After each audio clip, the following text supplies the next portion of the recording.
કે આ વંદે માતરમના ગાણા તમે કાલ ગયા, પણ એ તો તમે લજમણો કર્યો. અમે કહીએ છીએ કે વંદે માતરમ શીલા સાતરમ ખીસા કાતરમ ભાજપ માતરમ. વંદે માતરમ શીલા સાતરમ ખીસા કાતરમ ભાજપ માતરમ. તમે ભાજપના પ્રવક્તા રોજ બધા ટીવીમાં બેસી જાવ ને, એ તો તમે બધા ભાજપના પધાવેલા પોપટ થવો. એ કે એમ બોલે, બાકી એક ફરી અમારી જોડે આવીને મેદાનમાં બોલી જાઓ અને આમાં આવો તમારા કાટલા ખેંચી લઈએ અમે. એ થી મારું નામ વાળા ભરતજી પોપટભા, પ્રદેશ પ્રમુખ ખેડૂત કલ્યાણ સંગઠન.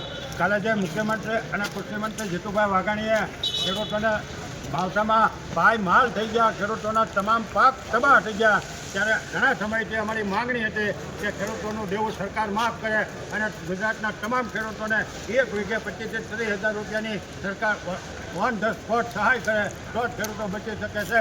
પણ મુખ્યમંત્રીએ કાલ લોલીપોપ આપ્યો અને ખેડૂતોને ચોકલેટ ચકાડી દીધી.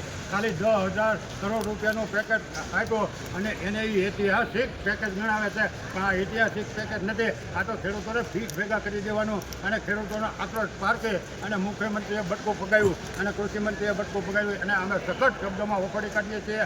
અને જ્યારે તમામ ચેનલોએ મને પૂછ્યું હતું કે આ નવું મંત્રીમંડળ થયો અને એમાં જીતુભાઈ વાઘાણીને નવા કૃષિમંત્રી તરીકે નિમણૂક થઈ, એમાં ભરતજી તમારું શું કહેવાનું છે? એટલે ત્યારે જ મેં કહી દીધું હતું કે આ નવા કૃષિમંત્રી છે એ સરકારે બકરું કાઢી લીધું અને ઊંટિયું ભરાવી દીધું. આ અત્યારે સાબિત થઈ ગયું કે કૃષિમંત્રીએ અમને લોલીપોપ આપી છે.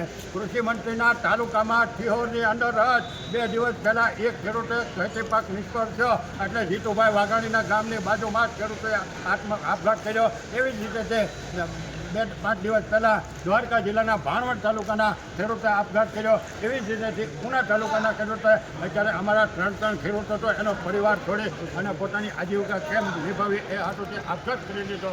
અને સરકાર અત્યારે અમે એટલે જ કહી છીએ કે આવા ખેડૂતો મોતને ખાટ ઉતરતા હોય, ખેડૂતો પાયમાલ થઈ ગયા હોય, ત્યારે આ ભૂપેન્દ્રભાઈની સરકાર અને જીતુભાઈ વાઘાણીની સરકાર છે એ નેપોલિયનવાળી કરી કે રોમ ભડકે બળે અને નેપોલિયન દારૂ પીવે.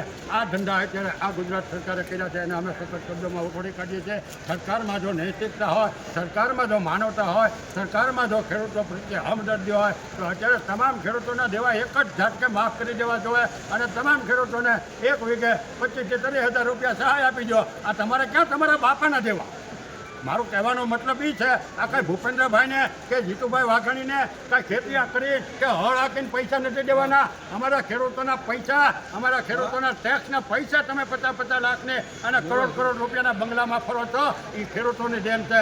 તમારા છોકરા જો દૂધ પીતા હોય તો એ અમારા ખેડૂતોના પૈસાથી તમે પીવો છો અને તમે અત્યારે ખેડૂતોને છેતરા, પણ એનો બદલો તમને આવનારી ચૂંટણીમાં દેજો. આ તો ખેડૂતો એવા કહેવાય કે આ બધું સહન કરી દે. બાકી જો 5 ખેડૂત 50 ખેડૂત આવા મળદ દરેક તાલુકાની અંદર નીકળે ને તો સરકારના 24 કલાકમાં 6 ધાવણ કઢાવી દઉં એટલી તાકાત અમારામાં છે. પણ આ જીગર લેવા ક્યાં જવી? ઝાંકના કાંઈ ઇન્જેક્શન તો આવતા નથી કે બધાની એક ઇન્જેક્શન મારી દઈએ એટલે દારૂની ઘોડે કેપમાં આવી જાય. દારૂની કોથળીમાં મત દેવાની ખબર પડે એટલે આ ખેડૂતોને આને અમારી હાલત થાય. પણ એનો અર્થ એવો નથી કે આ દેશમાં આ જગતમાં કોઈ બોલનારા નથી. એક વખત સરકારના 6 ધાવણ નીકળી જાય એવા પ્રોગ્રામો આવવા દઈ અને સરકારને હવે અમારી એક ખુલ્લી ચેલેન્જ છે, તમારે ફેંકો હોય ને તમારામાં તાકાત હોય એટલે કરી દેજો. ખર્ચાવીમાં ઘર ભેગીને કરી દેવાના છે. તમને આવનારી ચૂંટણીમાં તાલુકા જિલ્લા પંચાયતની ચૂંટણીમાં અત્યારથી જ અમે અમારા ઘોડા લગામો તૈયાર કરી નાખેલી છે અને માથામાં હથિયાર તૈયાર કરીને રાખેલા છે.